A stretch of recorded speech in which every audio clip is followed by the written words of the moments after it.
On se retrouvait bien pour une nouvelle édition d'Atoufleg et aujourd'hui, j'aurai le plaisir de recevoir Evelyne Askolovic. Evelyne Askolovic, bonjour. Bonjour. Alors nous sommes très heureux au sein du Centre Edmond Fleg et dans le cadre de notre chronique de vous recevoir puisque samedi 2 décembre à 20h au Centre Edmond Fleg, espace Paul Benaïm 4, impasse Dragon dans le 6e, nous aurons le plaisir, l'honneur et le privilège de vous recevoir avec votre fils Claude Askolovic pour un livre Se souvenir ensemble que l'on peut retrouver aux éditions Grasset. Alors Evelyne Askolovic, Se souvenir ensemble, c'est un récit qui a été écrit à quatre mains par votre fils, je le disais, le journaliste Claude Askolovic, et vous, sa mère. Vous avez été déporté de Hollande à 4 ans jusqu'à Bergen-Belsen en Allemagne. Depuis, on peut dire que sans répit, vous témoignez chez les collégiens. Alors jusque-là, je pense que je ne me trompe pas. Est-ce que ce livre, Evelyne Askolovic, est une quête interne ? Ce livre est très spécial parce que ce n'est pas un livre à proprement parler où je fais un témoignage, pas du tout. Le livre conçu beaucoup par mon fils qui a pris des bouts de ce que moi j'avais écrit pour laisser une trace, mais moi je ne suis pas écrivain, donc il a pris des bouts de mon livre, de ce que moi j'ai écrit, et il a tourné autour, il a incorporé la famille, il a incorporé de ce que ça a représenté pour la famille, et donc c'est devenu vraiment se souvenir ensemble. Et en fait, c'est devenu presque comme une psychanalyse parce que je n'avais jamais voulu incorporer ma famille dans la Shoah. C'était vraiment presque un dogme. Je ne voulais pas rester le jour où je ne serai plus là, que mes petits-enfants, arrière-petits-enfants se souviennent de moi comme cette pauvre Baba, parce qu'on m'appelle Baba, cette pauvre Baba qui a été dans les camps. Et puis c'est raté, puisque là, le livre est sorti. Justement, et on va y revenir sur ça dans quelques instants, sur notamment la mémoire, cette intimité, cette génération entre guillemets de non-dits. Mais finalement, cette quête, ce sont des conversations de famille où on s'engueule avec tendresse, on essaie de se comprendre. C'est un peu ça qu'on ressent dans ce livre. Tout à fait, parce qu'on s'est beaucoup engueulé. Il y a eu une maldonne, mais... Il est vif, votre fils, hein, aussi. Oui, mais ça, vous savez, mon fils et moi, on est un peu pareils. Et donc, oui. Quand on s'aime beaucoup, on sent qu'Irlande aussi. Et il avait une manière de me demander, de me rappeler. Et il y a des choses dont je me rappelle, et puis j'ai un défaut considérable, c'est que je saute un peu du coq à l'âne. Mm-hmm. Quand je fais mes témoignages, je préviens, parce que je parle de quelque chose, et ça me fait penser à autre chose que j'avais oublié de dire. Et donc, c'était comme ça aussi. Alors Claude me demandait, mais tu as dit que... Et alors j'ai dit oui, mais c'était pas très important. Puis en fin de compte, c'était important. Donc ce livre est vraiment, c'est un dialogue et c'est écrit à quatre mains. Oui. Alors Evelyne, si vous me permettez de vous appeler ainsi, c'est donc et avant tout votre histoire. Et quand on s'intéresse à vous, vous pouvez être une icône pour nous toutes. Vous êtes une femme, je dirais, avec un grand F, puisque vous avez réussi. Puisque si je devais vous définir en un mot aussi, c'est l'émancipation. L'émancipation de votre mari, on en parlera tout à l'heure, des rabbins, de beaucoup de choses dans votre vie. Oui, c'est-à-dire j'ai eu une vie très, très, très remplie. À partir de 1979, parce que je me suis mariée à 20 ans.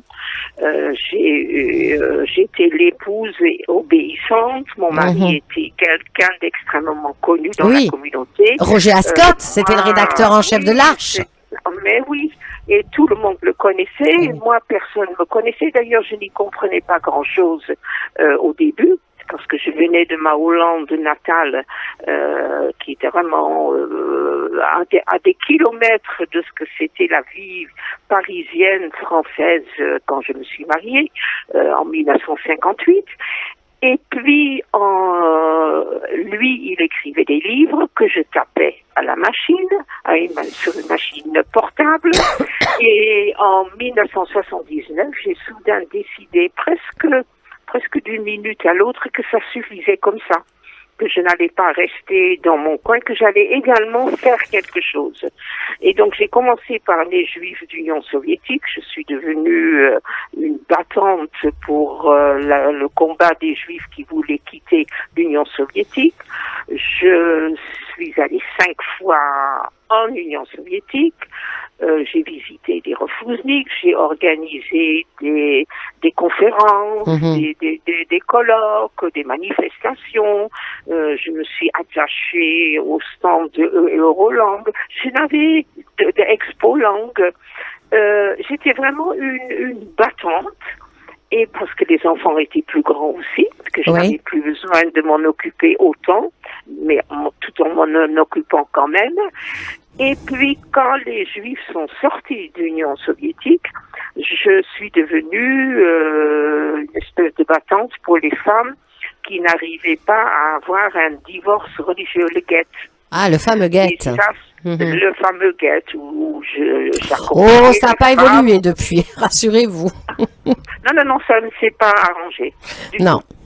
Non, ça s'est pas arrangé. Mais moi, j'ai obtenu des guittines quand même. J'accompagnais des femmes au Pékin de Paris. Quand ils me voyaient arriver, ça leur plaisait pas du tout, mais c'était comme ça.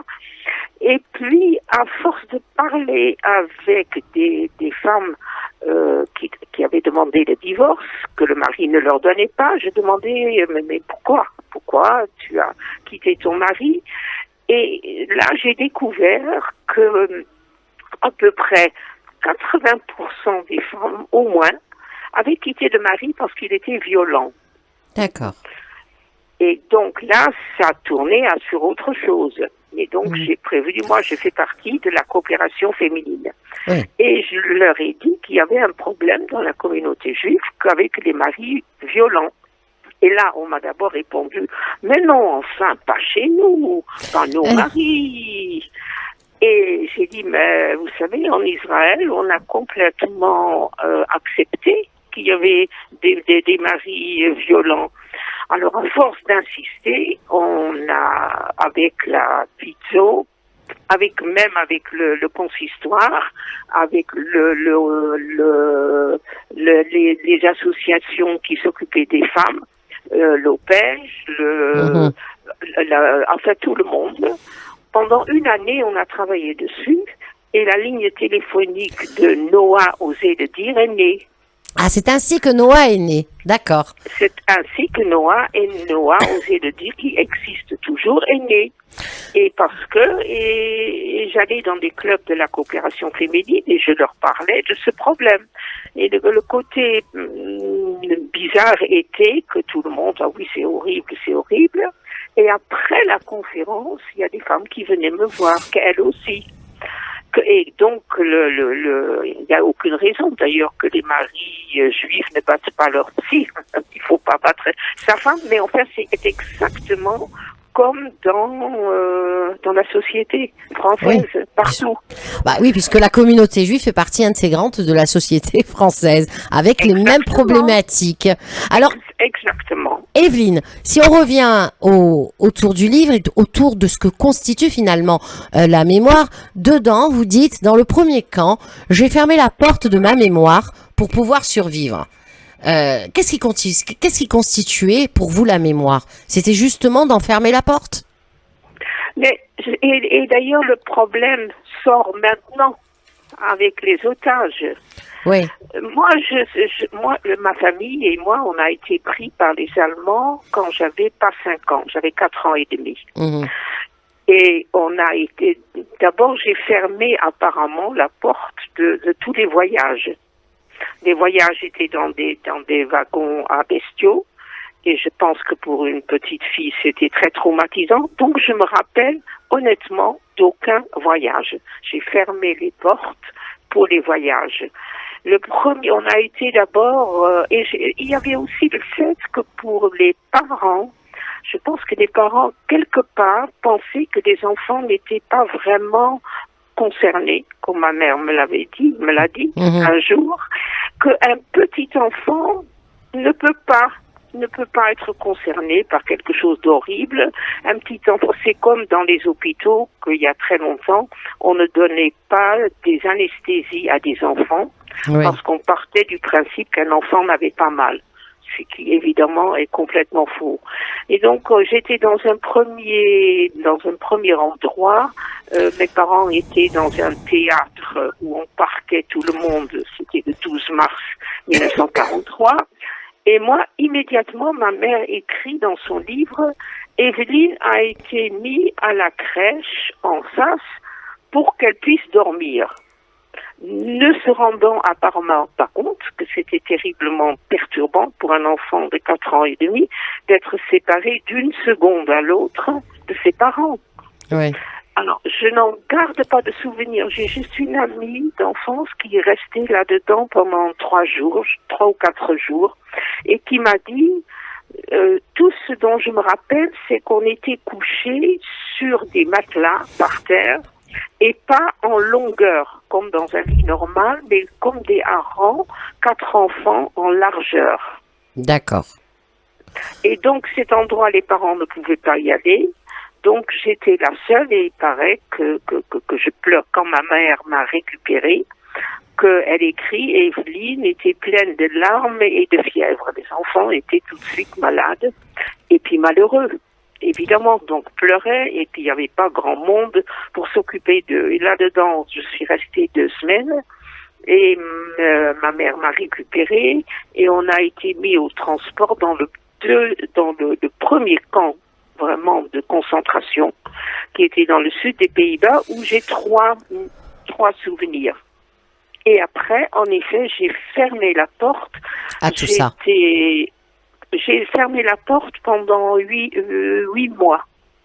Parce que dans ce camp, j'ai failli mourir. J'ai attrapé, je me rappelle, de la varicelle, que j'ai cassé un thermomètre, qu'on m'a engueulé, qu'on m'a donné du lait pour me consoler. Et après, terminé, parce que j'ai attrapé apparemment une pneumonie et la rougeole, et puis toutes les maladies qu'il y avait dans ce camp. Et surtout, dans ce camp, les enfants, 90% de ce camp, les enfants sont morts. 90% des enfants sont morts parce que personne ne leur donnait à manger aux petits-enfants. Il y avait la baraque des femmes, des hommes et des enfants. Et puis, les grands enfants plus grands, ils se débrouillaient pour manger le peu de manger qu'il y avait, mais ils n'en donnaient pas aux petits. Et donc, je n'y suis restée presque que 3 mois. Mais pendant les 3 mois, quand on est sorti, quand on a vidé le camp pour tuer les enfants, je n'arrivais même plus à marcher.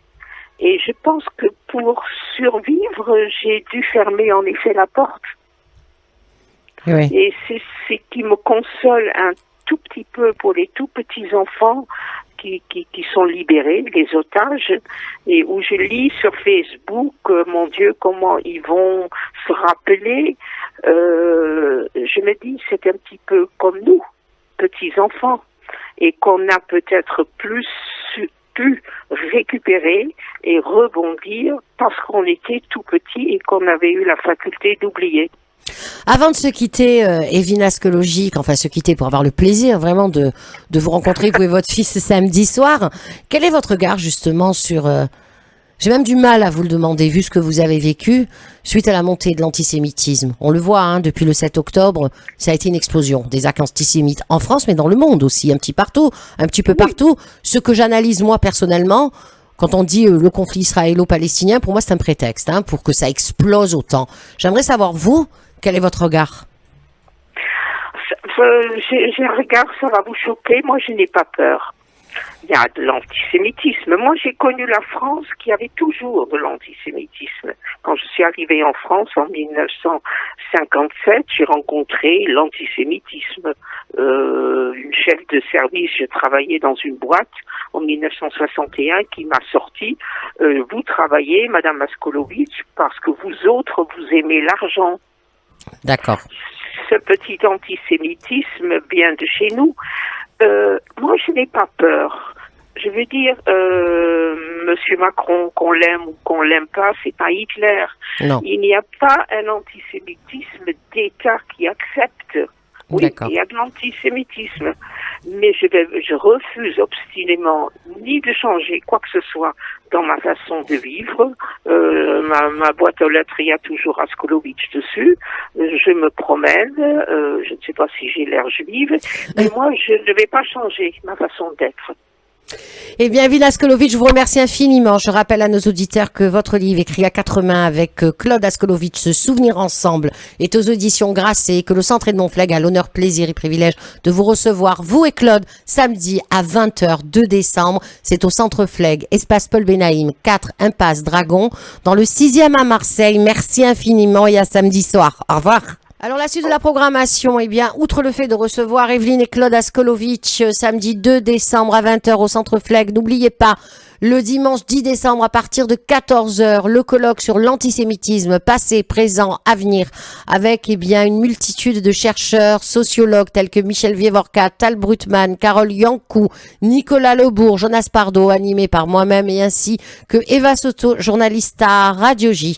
Et le 13 décembre, le mercredi 13 décembre, une soirée autour des Lumières, une soirée pour Hanouka avec un allumage de bougies, un concert, ce sera la rentrée musicale de Basic League Swing et des interventions. Atout Flegg est terminé pour aujourd'hui. Rendez-vous la semaine prochaine. Eh bien, on se retrouve déjà samedi soir. Et pour tout renseignement, 04 91 37 42 01. Merci, au revoir.